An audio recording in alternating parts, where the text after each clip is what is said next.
ദൃശ്യം 3 ട്രെയിലർ 0.25 സ്പീഡിൽ കണ്ടപ്പോൾ ഞാൻ കണ്ടെത്തിയ ഹിഡൻ ഡീറ്റെയിൽസ് ആണ് ഈ വീഡിയോയിൽ പറയാൻ പോകുന്നത്. അപ്പോൾ നമുക്ക് തുടങ്ങാം.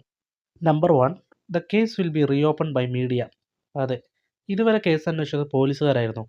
എന്നാൽ ഈ പാർട്ടിൽ കേസ് അന്വേഷിക്കുന്നത് ന്യൂസ് മലയാളം എന്ന പേരുള്ള ഒരു ന്യൂസ് ചാനലാണ്. അതുകൊണ്ടാണ് ട്രെയിലറിൽ തന്നെ ജോർജിയുടെ കുടുംബം കാണിച്ച തൊട്ടടുത്ത് തന്നെ ഈ 2 ന്യൂസ് റിപ്പോർട്ടേഴ്സിനെ കാണിക്കാനുള്ള കാരണം ഇവർക്ക് സ്റ്റോറിയിൽ അത്ര ഇമ്പോർട്ടൻസ് ഉണ്ട്. Number 2, past never say silent. ആക്സിഡൻ്റെ കാര്യം എന്താണ് കുടുംബത്തിനോട് പറയാത്തത് എന്ന് വക്കീൽ ചോദിക്കുന്നുണ്ട്. വരുണിൻ്റെ ബോഡി DNA ടെസ്റ്റ് ചെയ്യാൻ കൊണ്ടുവച്ച ആ സ്ഥലത്ത് നിന്നും ജോർജ് കുട്ടി അതെടുത്ത് കാട്ടിൽ കൊണ്ടുപോയി നശിപ്പിച്ചത് മുതലാണ് ജോർജ് കുട്ടിയുടെ തെറ്റുകൾ സംഭവിക്കുന്നത്. അവിടെ സ്റ്റാഫായിട്ടുണ്ടായിരുന്ന രാജൻ എന്ന കഥാപാത്രവും ഈ ട്രെയിലറിൽ കാണാൻ സാധിക്കും. സോ അവിടെ മുതലായിരിക്കണം ഈ ന്യൂസ് റിപ്പോർട്ടേഴ്സ് കേസ് അന്വേഷിക്കാൻ തുടങ്ങുന്നത്. ന്യൂസ് ചാനലുകളിലേക്ക് ഓരോ എപ്പിസോഡുകളിലായി ഇവരുടെ ഫൈൻഡിങ്സ് റിലീസ് ചെയ്യുന്നുമുണ്ടാവാം. അതുകൊണ്ടാണ് ജോർജ് കുട്ടി ഈ ട്രെയിലറിൽ എപ്പോഴും ഫോണിൽ വോയിസ് കേൾക്കുന്നതും വീഡിയോ കണ്ട് ഞെട്ടുന്നതൊക്കെ നമുക്ക് കാണാൻ സാധിക്കുന്നത്. ഒരുപക്ഷെ ആ എല്ലുകൾ എടുക്കാൻ ചെന്നപ്പോൾ ഏതെങ്കിലും CCTVയിൽ കുടുങ്ങിയിട്ടുണ്ടാകാം.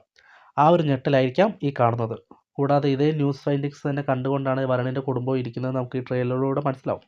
നമ്പർ 3, എവ്രിവൺ നോസ് ജോർജ് കുട്ടി ഈസ് ദ കൾപ്രിറ്റ്.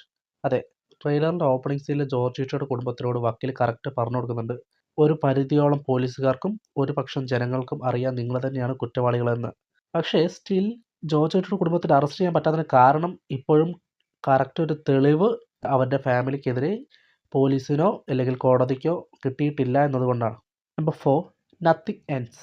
എല്ലാം കഴിഞ്ഞില്ലേ എന്ന് വക്കീൽ ചോദിക്കുമ്പോൾ ജോർജ് കുട്ടി പറയുന്നുണ്ട്, കഴിഞ്ഞോ എന്നാണ്.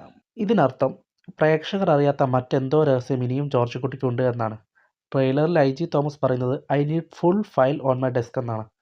സോ അതിനർത്ഥം ഈ ന്യൂസ് റിപ്പോർട്ടേഴ്സിൻ്റെ സഹായത്തോടെ എന്തോ രഹസ്യം അദ്ദേഹം കണ്ടെത്തിയിരിക്കുന്നു എന്നാണ്. Thank you for watching. ഈ ട്രെയിലറിൽ നിങ്ങൾ കണ്ടെത്തിയ കാര്യങ്ങൾ കമൻറ്റ് ചെയ്യുക. ബൈ.